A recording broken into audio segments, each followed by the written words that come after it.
Our guest today on Leaders Learning from Leaders is Dr. Samuel Lee, who has been the superintendent of Bensalem School District in Pennsylvania since 2015. Previously, he served as the superintendent in Bristol Township School District for 5 years. Dr. Lee has held various administrative roles, including principal, curriculum director, and director of special ed services. And he's been a secondary social studies and special education teacher. Welcome, Sam. Thank you, Steve. It's great to be here. Really appreciate you sharing your thoughts and ideas with us. For a starter, would you just talk a little bit about the Bensalem School District? Sure. We are a community about 21 square miles large or small in southeastern Pennsylvania. We border New Jersey on the east, Philadelphia on the southwest, and the rest of Bucks County all around us. We have approximately 6,500 students. We're in a very, very eclectic and diverse district. Our community composition also reflects our population. We have an eclectic array of businesses, properties, small industrial, and commercial. And we've been around for well over 100 years. Mm. So, as you look back across your 10 years, what are some of the major changes that took place during that time, and what kind of demands would you say that placed on your leadership? Well, we've experienced and gone through a massive renovation and construction at our high school. That was, it began over 10 years ago and culminated in 2017-18 school year. We've also, in alignment and in consideration of our renewed and advanced physical plant, adjusted our high school curriculum and program of studies. We offer career and academy pathways for all 2,200 students at Bensalem High School. They've been remarkably well subscribed and successful. So the space was renovated and renewed to reflect our academic aspirations, and our kids have taken full advantage of it in the last 10 years. So we're awful proud of that. Of course, education is constantly in flux related to what the world requires and demands of our kids. We try minimally to keep pace. On a good day, we try and get out in front of some of these trends that society and the world asks of our students and kids and quite frankly, our community. So we're forever and always evolving. With a mindset to do absolutely what's best for our kids and provide what the community and kids deserve. Talk a little bit about what that does pressure-wise to the person sitting in the superintendent's chair. Well, there's certainly the resource appropriation and allocation to support everything we want. That is forever with me, and I suspect my colleagues across the country and educators across the world. There are the requirements and demands that the world puts on us to produce the next whatever. I often wake up thinking about the class of 2044, the kids who were born today in Bensalem that'll graduate in 2044, how we prepare for them, how we accommodate them, how we advance their aspirations and goals and ambitions, as well as their families. So that's a remarkable challenge. Unfortunately, I don't have a crystal ball to help me along here. That's a powerful vision. Having been a superintendent in a district for more than 10 years, you've passed the average number of years that generally tend to go with the superintendency. And I'm wondering if you'd talk a little bit about what some of the elements are of with board and staff and community relations that promotes longevity? Sure. First and foremost, I've been blessed to serve remarkable communities. Uh, Relationships, Steve, you said it. That's key. And I think authenticity. I don't often reflect back into myself about my modus operandi or how I present or conduct myself. Relationship building and maintenance have come rather natural to me. I enjoy being around people. It's what attracted me to the profession, being around young people, managing and working with them and helping them along. And for what it's worth, they taught me Yeah. if more than I think I gave to them. And that goes for a community. I happen to live in where I work. My children, all seven of them, they're all adults now. Have graduated from Bensalem High School, K to 12, all along the way. But the relationships are key. You with a student, you have a 13-year relationship, maybe more, depending on how your programs are structured. Um, and that's so important to me to know the community, know who you're in service of, and develop and keep those relationships. There's a lot to this job, and I know we're going to talk a little bit more about it. But in my mind, it's relatively simple, and this is how I break it down.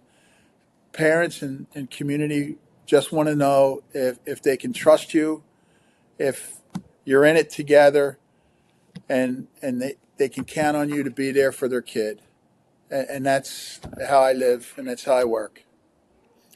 How about relations with staff? Uh, Very important. Uh, they, they, they need to have our support. My job is entirely to provide the optimum environment for them to apply their craft.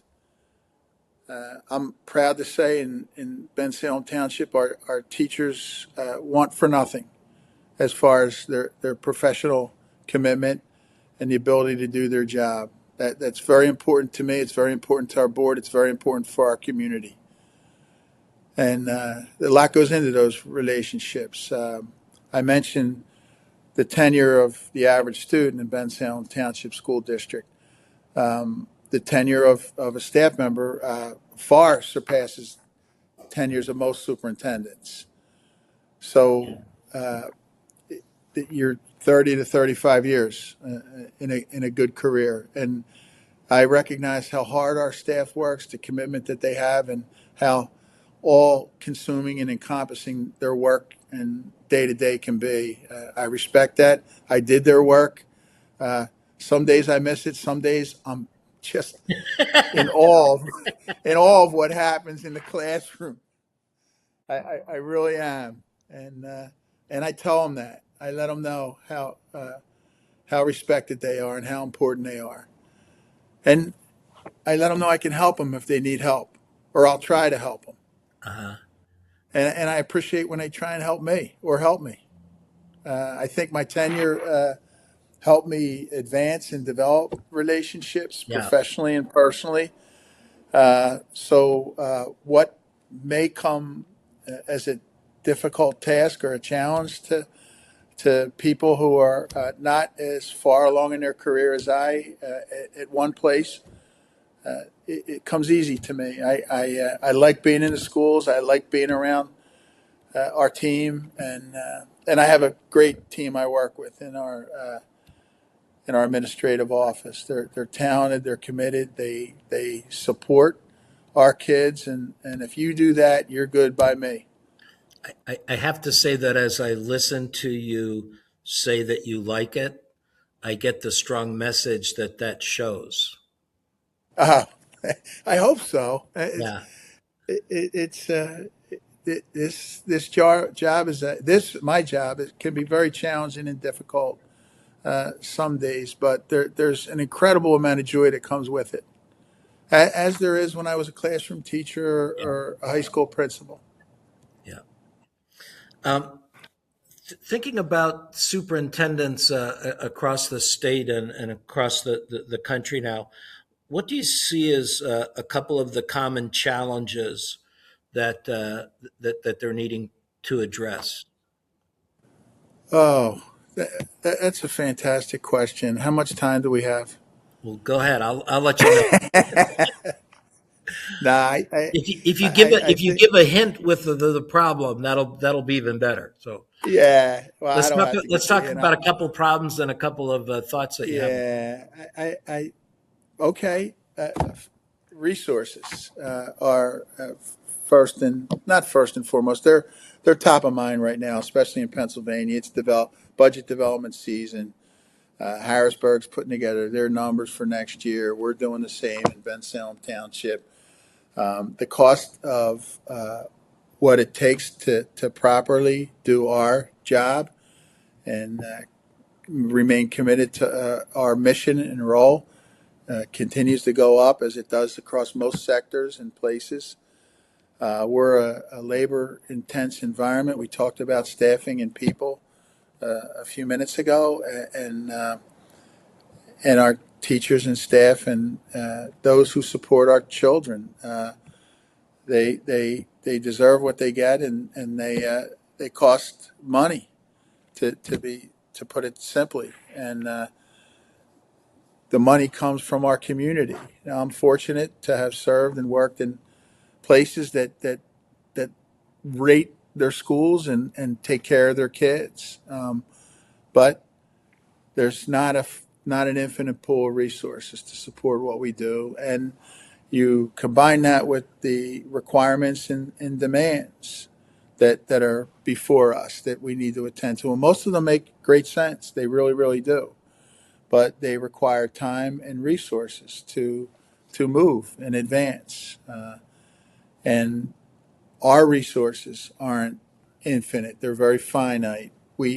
Most of what we have is accounted for through our requirements and some of the mandates and it all makes sense, Steve, because the more of us you have with kids, I think the better the outcomes are going to be. The more we're able to bring out the best in them and support them when they're not at their best, and that goes for all of us too. That goes for everybody in our sphere. So resources are continuing to challenge us to move our missions.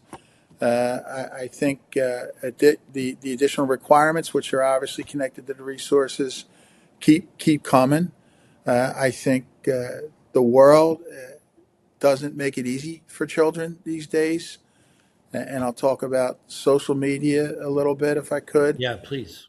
Yeah, it can be a distraction. It can be a tool to help people get along. But the question is how and where and who manages it. I know in Pennsylvania that there's a big push to ban cell phones in school. I'm not sure where I'm at with it professionally. I think again devices can be a tool. We put devices in all our kids' hands. We give them Chromebooks. Every student in Bensalem Township has a device. So part of our charge and responsibility is to help them use it responsibly, and it doesn't stop at the school door, right? Responsibility is a 24/7 thing. So that's a significant challenge. The evolving nature of what we provide for our kids through way of content and curriculum is also a challenge. I think in, in a in a aspirational sense, we could probably provide more content for our kids, but there's only 7.5 hours in a school day. And when we do not provide what the world thinks we should, we often get challenged by it. But that's okay. It's what we do, and we absolutely do the best we can all day, every day. So resources, uh, curriculum, program, and maintenance of people. It's no secret that our educational pipeline is not what it used to be. In Pennsylvania, our colleges are producing one-fifth the amount of certificated professionals as compared to 15 years ago. And finding people in high content areas and demand and disciplines is very, very hard. Special ed, um, sciences, chemistry, physics, math. Now we're fortunate in Pennsylvania. In Southeast, especially, we're a very attractive place to work if you're going to be a teacher. And so it hasn't bottomed out in our district or our county yet. But if this trend continues with less interested aspiring professionals, especially in those areas, we're going to be in a lot of trouble shortly. And I know districts across the country are further along that continuum than we are. And I certainly wish them the best. If I could make a plug for our profession, there's no greater calling and no greater job. It's I'm not going to be doing this forever.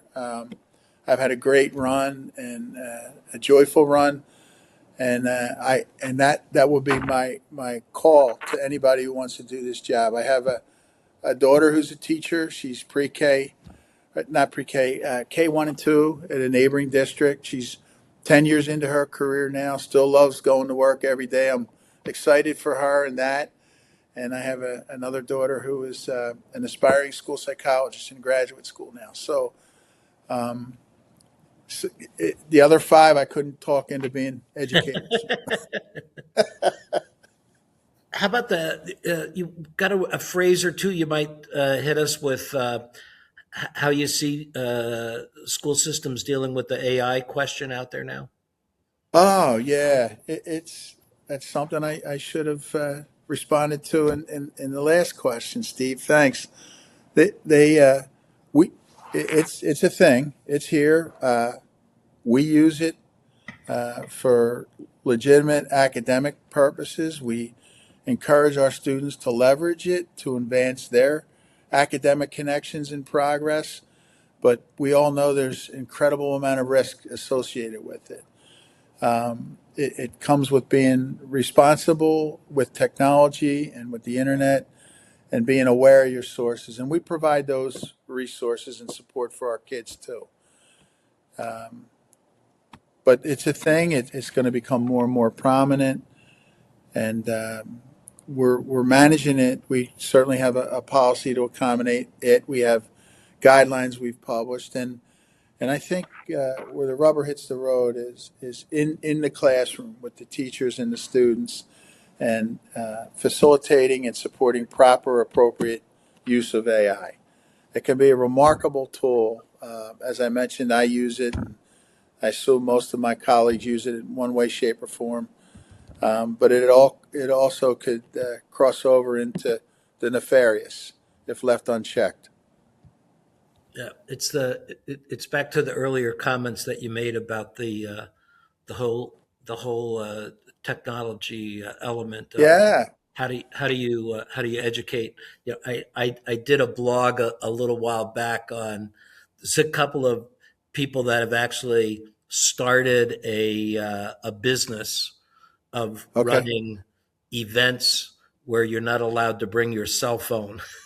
So Uh, it might be music in the park, or a picnic kind of thing, but people are actually paying to buy a ticket to go to this place where they're really. not allowed to take their cell phone in. They actually spend 2 hours listening to music at a concert and nobody's got their phone out, uh, phone out recording it. So, uh, learning our own skill set is going to be a necessary piece for all of us. Oh, there's no question about it. We could continue this conversation, and I'm going to be honest. I just glanced over at my phone. Yep. Yeah. So it impacts and affects all of us, but I think it comes down to the personal individual, and if we can support the personal and individual appropriate use of everything that's available to our Yeah. kids in our community through instruction and support, I'm all for it. Yeah. I'm going to add one word to that: modeling. Yeah, right. Instruction support and modeling, Yeah. it becomes a critical part. Yeah. Yeah. Yes. Now, Absolutely. so when I was doing my homework, looking in a little bit to your background, I saw quite a few connections you have with soccer and with coaching, and Oh, so I was making a guess that there's a coaching element into your leadership practices. I well, I've been told that, Steve. Some people just call me the coach in our cabinet. There is. I think you have to bring elements of planning and preparation and focus that coaching and playing requires to the work that we do. The, the it definitely there's an direct and a significant application to teach, and I used to do my planning just like I would do coaching sessions, and I would execute along the same lines as well. Feedback is important. Honest, authentic feedback is helpful, and the whole purpose is to get people better, be better today, tomorrow than you are today, and know that there's going to be tough times. You expect it, you anticipate it, you don't hope for it, but when those times hit, you have the resilience and the energy to keep moving on. And I'm sure you've heard this: when you're failing, you're learning, right? And failure is never more apparent in athletic competitions. One team or one person wins, the other doesn't, and you got to come back the next day and get ready to play the next game. Fortunately, in education, with our students and with ourselves, you have, if you break it down to yearly cycles, you have 180 days for kids, right? You just got to move a little bit every day.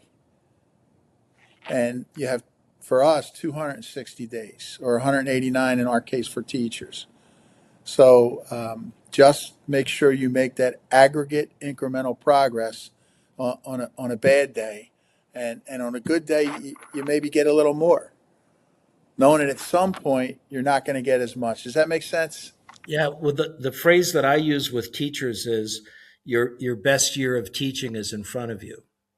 Yeah, that's great. I like that.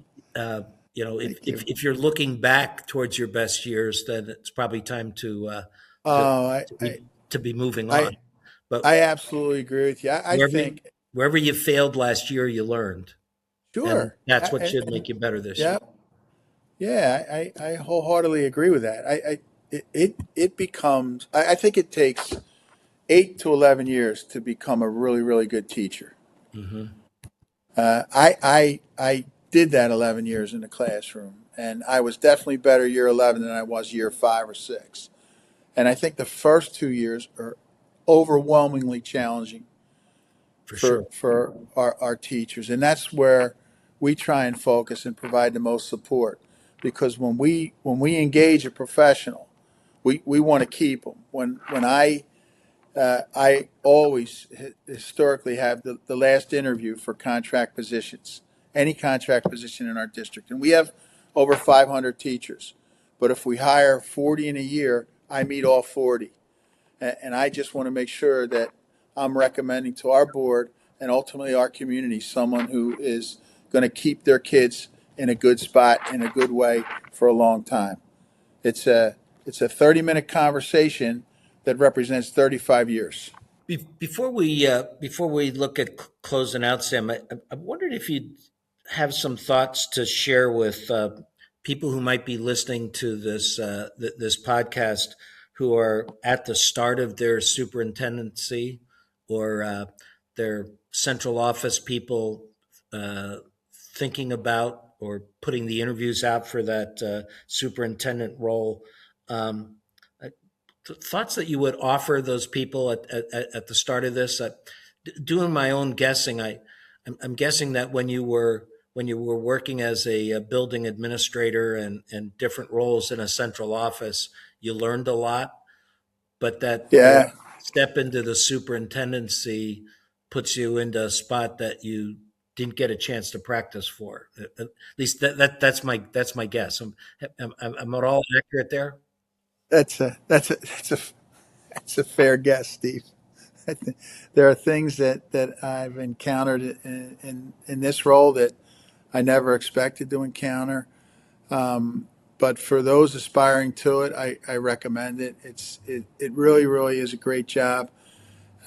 You have remarkable and phenomenal impact on kids, community, county, uh, in our case, Commonwealth, and ultimately country. You're growing the next generation of citizens, and you're doing it not in the most direct of ways, but the influence and effect you have can be remarkable. Learn as much as you can about as much as you can. That was helpful to me. I had a number of great mentors in this profession and field. People who developed confidence in me and gave me opportunities, even when I think I wasn't deserving or when I thought I wasn't interested.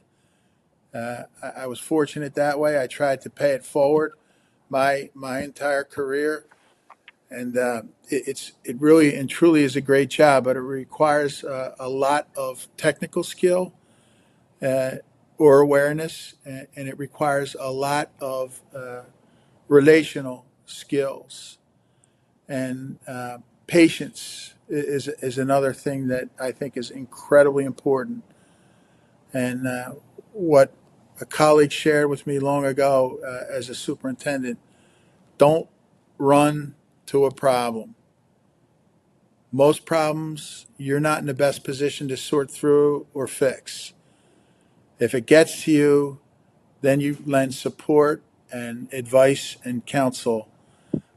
But 90% of the things that happen all day, every day in Bensalem, I'm certainly interested, but they get resolved without my influence and some would say interference.